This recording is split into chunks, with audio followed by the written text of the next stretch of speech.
শীতকাল মানেই সকলের ভীষণ পছন্দের পালক পনির। এবার একটু স্বাদ বদলে বানিয়ে দেখুন লসানি পালক পনির। নমস্কার বন্ধুরা, রুমার হেসেলে সবাইকে স্বাগত। আশা করছি যারা যারা পালক পনির খেতে পছন্দ করেন আর যারা পছন্দ করেন না তারাও এই লসানি পালক পনির খেতে ভীষণই পছন্দ করবেন। রেসিপিটা কেমন লাগলো অবশ্যই জানাবেন, ভালো লাগলে সবার সাথে একটু শেয়ারও করে নেবেন। লসানি পালক পনির বানানোর জন্য নিয়েছি 2 বান্ডিল দেশি পালং শাক। এবার শাকের থেকে গোড়াগুলোকে কেটে বাদ দিয়ে ভালো করে বেছে ধুয়ে পরিষ্কার করে নেব। পালং ব্লাঞ্চ করার জন্য কড়াইয়ের মধ্যে দিয়ে দিচ্ছি পরিমাণ মতন জল, আর এই জলের মধ্যে দিয়ে দিচ্ছি সামান্য পরিমাণে নুন, আর দেব baking soda 1/4 teaspoon. Baking soda দিলে পালংয়ের সুন্দর রঙটা বজায় থাকবে, মানে যে কোনো সবুজ রঙের সবজি সবুজ রঙটা বজায় থাকবে। আর যে কোনো লাল রঙের সবজি যেমন বিট, ভিনিগার দিলে তা সুন্দর লাল রঙটা বজায় থাকবে। জল গরম হয়ে গেলে দিয়ে দেবো বেছে ধুয়ে নেওয়া পালং। হাই ফ্লেমে জাস্ট 2 মিনিট পালংটা এই গরম জলের মধ্যে রেখে দিলেই কিন্তু পালংটা বেশ নরম হয়ে যাবে। পালং কিন্তু সেদ্ধ করব না। ব্লাঞ্চ করে নেওয়া পালং জল থেকে তুলে নিয়ে রেখে দেব ঠান্ডা বরফ জলের মধ্যে, যাতে পালংয়ের সুন্দর রঙটা বজায় থাকে। ব্লাঞ্চ করে নেওয়া পালংটা ঠান্ডা জলের মধ্যে ভালো করে ডুবিয়ে দেব, যাতে পালংটা ঠান্ডা হয়ে যায়। পালং পেস্ট করে নেব, তার জন্য নিয়ে নিয়েছি গ্রাইন্ডিং জার, আর এই জারের মধ্যে দিয়ে দিচ্ছি ব্লাঞ্চ করে নেওয়া পালং। তবে পালংয়ের থেকে এক্সট্রা জলটা চিপে ফেলে দিয়েই কিন্তু পালংটাকে পেস্ট করে নেব। ব্লাঞ্চ করে নেওয়া সমস্ত পালংটা এক্সট্রা জলটা চিপে নিয়ে গ্রাইন্ডিং জারের মধ্যে নিয়ে নেবার পর এর মধ্যে দিয়ে দিচ্ছি গ্রিন গার্লিক কুচনো 1/4 কাপ, আর দিচ্ছি একটি কাঁচা লঙ্কা। তবে এই গ্রিন গার্লিক আর কাঁচা লঙ্কাটা যখন পালংটা আমরা ব্লাঞ্চ করলাম তখন পালংয়ের সঙ্গে দিয়ে এটা আপনারা ব্লাঞ্চ করে নেবেন। আমি দিতে ভুলে গেছিলাম বলে আমি এখন দিয়ে নিলাম। এবারে সব কিছু একসাথে একটা স্মুথ পেস্ট তৈরি করে নেব। দেখুন পালংটা কিন্তু একদম স্মুথ করে পেস্ট তৈরি করে নিতে হবে। অপর দিকে একটা ভাজা মশলা আমি তৈরি করে নেব। ফ্রাই প্যানের মধ্যে দিয়ে দেব 1/2 টেবিল স্পুন গোটা ধনে, গোটা জিরে দিয়ে দিলাম 2 টিস্পুন, আর গোটা গোলমরিচ দিয়ে দিলাম 1 table spoon. Low to medium ফ্লেমে ড্রাই রোস্ট করে নেব। 1 থেকে 1.5 মিনিট ড্রাই রোস্ট করে নেবার পর একটা প্লেটের মধ্যে ঢেলে ঠান্ডা করে গুঁড়ো করে নেব। অনেকক্ষণ ধরে মশলা কিন্তু ড্রাই রোস্ট করার দরকার নেই, তাহলে মশলার যে সুন্দর গন্ধটা সেটা নষ্ট হয়ে যায়। গ্যাসের ফ্লেমটাকে আমি বন্ধ করে দিলাম। এবারে ড্রাই রোস্ট করে নেওয়া গোটা গরম মশলাটা আমি মিক্সিং জারের মধ্যে ঢেলে নিলাম, ঠান্ডা করে গুঁড়ো করে নেব। রান্নাটা করার জন্য কড়াইতে দিয়ে দেবো 4 টেবিল স্পুন সাদা তেল। তেল গরম হয়ে গেলে দিয়ে দেব টুকরো করে কেটে নেওয়া পনির। এখানে আমি 250 গ্রাম পনির নিয়েছি। এবার মিডিয়াম ফ্লেমে পনিরগুলোকে হালকা লাল করে ভেজে নেব। খুব বেশি কড়া করে পনির ভাজার দরকার নেই, একটু হালকা লাল করে পনিরগুলোকে ভেজে নেব। হালকা লাল করে পনিরগুলো ভেজে তুলে নেবার পর রেখে দিচ্ছি জলের মধ্যে। আমি কিন্তু জলের মধ্যে কোনো রকম নুনও মেশাইনি, আর এটা কোনো গরম জলও না, রুম টেম্পারেচারে থাকা জলই নিয়েছি। আর জলের মধ্যে পনিরটা ভিজিয়ে রাখলে পনিরটা বেশ নরম থাকবে।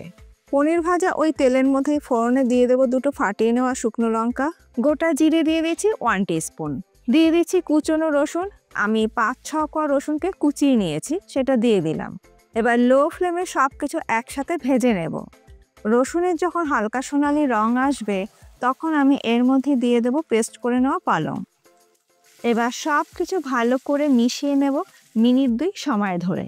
মিনিট 2 পালংটা কষিয়ে নেবার পর এর মধ্যে দিয়ে দেব 1 টিস্পুন ঘি। এবার লো টু মিডিয়াম ফ্লেমে ভালো করে কষিয়ে নেব। যত ভালো করে কষানো হবে টেস্ট কিন্তু তত ভালো হবে। এখনই কিন্তু এর মধ্যে জল দেবেন না। এখনই যদি জল দিয়ে দেন তাহলে পালং ঠিক মতন কষানো হবে না, আর পালং ঠিক মতন কষানো না হলে স্বাদও কিন্তু ভালো হবে না। মিনিট 10 কষিয়ে নেবার পর দিয়ে দেব স্বাদ মতো নুন, আর দেব সামান্য চিনি স্বাদটাকে ব্যালেন্স করার জন্য। দেখুন পালং ভালো করে কষানো হয়ে গেছে, তেল সেপারেট হয়ে গেছে। এবার আমি এর মধ্যে দিয়ে দেব হালকা গরম জল 1/2 কাপ। এর মধ্যে কিন্তু জিরে গুঁড়ো, ধনে গুঁড়ো, হলুদ গুঁড়ো, লাল লঙ্কা গুঁড়ো এইসব কিছু দেওয়ার দরকার নেই। যেহেতু এটা লসানি পালং, তাই রসুন আর পালংয়ের ফ্লেভারটাই ভালো লাগবে।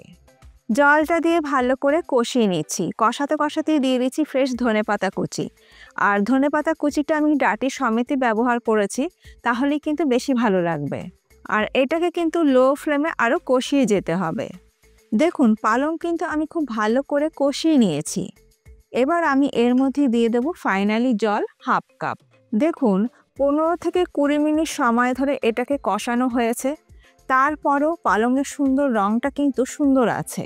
এবার আমি এর মধ্যে দিয়ে দেব আগের থেকে তৈরি করে রাখা ভাজা মশলা 1.5 টিস্পুন। ভাজা মশলাটা দিয়ে ভালো করে মিশিয়ে দিচ্ছি। আর দেব আগের থেকে ভেজে জলে ভিজিয়ে রাখা পনির। আর দিয়ে দেব একটি ছোট ছোট টুকরো করে কেটে নেওয়া টমেটো। আর আমি যে 1/2 কাপ জলটা ব্যবহার করেছি সেটা কিন্তু পনির ভেজানো জলটাই ব্যবহার করেছি। এবারে সব কিছু ভালো করে মিশিয়ে নিয়ে মিনিট 2 ফুটিয়ে নেব। মিনিট 2 ফুটিয়ে নেওয়ার পর গ্যাসের ফ্লেমটাকে আমি বন্ধ করে দিলাম। আমাদের পালক পনির অলমোস্ট ডান। এবার এটাকে আমি সার্ভ করছি। শীতের এই ফ্রেশ পালং দিয়ে কিন্তু লসুনি পালক পনির খেতে ভীষণই ভালো লাগে। এটা রুটি, পরোটা, লাচ্ছা পরোটা, নান সব কিছুর সঙ্গে কিন্তু খেতে ভীষণই ভালো লাগে। তবে এই লসুনি পালক পনির স্বাদটাকে আরও বাড়ানোর জন্য ওপর থেকে একটা তড়কা দিয়ে দেব। তার জন্য একটা তড়কা প্যানের মধ্যে নিয়ে নিচ্ছি 1 টেবিল স্পুন তেল। তেল গরম হয়ে গেলে দিয়ে দেব কুচনো রসুন। আমি এখানে 4-5 কোয়া রসুনকে কুচিয়ে নিয়েছি। আর দিয়ে দেব একটি শুকনো লঙ্কা। আমার এখানে শুকনো লঙ্কাটা বড় বলে আমি একটা দিয়েছি, আপনারা 2-3টেও ব্যবহার করতে পারেন। গ্যাসের ফ্লেমটাকে লোতে রেখে মিনিট 2 ভেজে নেব। মিনিট 2 ভেজে নেবার পর গ্যাসের ফ্লেমটাকে আমি বন্ধ করে দিলাম। এবার এই তড়কাটা আমি দিয়ে দিচ্ছি লসুনি পালক পনিরের ওপর দিয়ে। ওপর থেকে এই তড়কাটা অবশ্যই দেবেন, তাহলে কিন্তু এর স্বাদটা আরও বেশি ভালো হবে। এইভাবে আলাদা করে তড়কা দিলে স্বাদ কিন্তু ভীষণই ভালো হয়। একদম শেষে ওপর থেকে দিয়ে দিচ্ছি একটু ফ্রেশ ক্রিম। তবে আপনারা আগে ফ্রেশ ক্রিমটা দিয়ে পরেও কিন্তু তড়কাটা দিতে পারেন ওপর থেকে। একঘেয়ে পালক পনির না খেয়ে স্বাদটাকে একটু বদলে দেখুন লসুনি পালক পনির। আশা করি আপনাদের ভীষণই ভালো লাগবে। রেসিপিটা কেমন লাগলো অবশ্যই জানাবেন। ভালো লাগলে সবার সাথে একটু শেয়ারও করে নেবেন। আজ তাহলে এই পর্যন্ত, আবার দেখা হবে নতুন কোনো ভিডিওর সাথে। ভালো থাকবেন, সুস্থ থাকবেন। ধন্যবাদ।